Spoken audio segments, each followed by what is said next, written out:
समुद्री इतिहास की सबसे भीषण टाइटैनिक दुर्घटना में 1517 लोग मारे गए थे। टाइटैनिक अपने समय का सबसे महंगा और भव्य जहाज था। यह इंग्लैंड के साउथहैम्प्टन से न्यूयॉर्क के सफर पर निकला था। टाइटैनिक काफी मजबूत था और उसमें सुरक्षा के बहुत सारे उपाय भी थे। इसके बावजूद वह अपनी पहली यात्रा में आइसबर्ग से टकराकर डूब गया। यह दुर्घटना 14 अप्रैल 1912 को रात 11:40 बजे पर हुई थी और 2:20 बजे जहाज समंदर में समा गया था। हालांकि टाइटैनिक पर एक कामयाब हॉलीवुड फिल्म भी बन चुकी है, फिर भी इससे जुड़े कई चौंकाने वाले फैक्ट्स हैं जो शायद आपने पहले नहीं सुने होंगे। आइसबर्ग जब नजर आया उससे मात्र 30 सेकंड पहले दिख गया होता तो जहाज की दिशा बदली जा सकती थी और तब शायद समुद्री इतिहास की यह भीषणतम दुर्घटना नहीं हुई होती। टाइटैनिक शिप में भाप निकलने के लिए 4 स्मोक स्टिक्स लगे हुए थे। ये टाइटैनिक की तस्वीरों का अभिन्न हिस्सा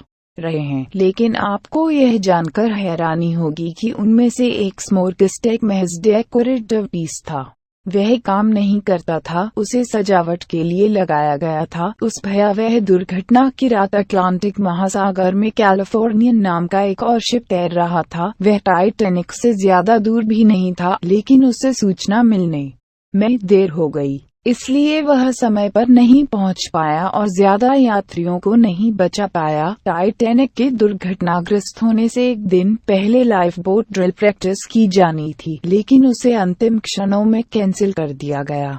अगर यह ड्रिल हो जाती तो दुर्घटना के समय लाइफ बोट्स का मैनेजमेंट ज्यादा अच्छी तरह किया जा सकता था। टाइटैनिक फिल्म के सबसे इमोशनल सीन्स में वह दृश्य भी शामिल है जब आइसबर्ग से जहाज टकराने के बाद भी म्यूजिक बैंड के सदस्य परफॉर्म करते रहते हैं। असली जहाज के दुर्घटनाग्रस्त होने पर सचमुच ऐसा ही हुआ था। दुर्घटना के बाद बहुत से पैसेंजर लाइफ बोट्स के जरिए जान बचाने में कामयाब रहे थे, लेकिन और भी यात्रियों की जान बच सकती थी क्योंकि ज्यादातर लाइफ बोट्स में बहुत सारी जगहें खाली रह गई थीं। यह एक दिलचस्प फैक्ट है कि असली टाइटैनिक जहाज बनाने में जितना खर्च हुआ था उससे कहीं ज्यादा खर्च जेम्स कैमरून की फिल्म टाइटैनिक के निर्माण में हुआ। टाइटैनिक को तबाह कर देने वाला कुख्यात आइसबर्ग समुद्र में दुर्घटना होने से 2900 साल पहले से तैर रहा था। इस भीषण दुर्घटना में जहाज का एक शेफ भी बच गया था। इसका कारण बड़ा दिलचस्प है। दरअसल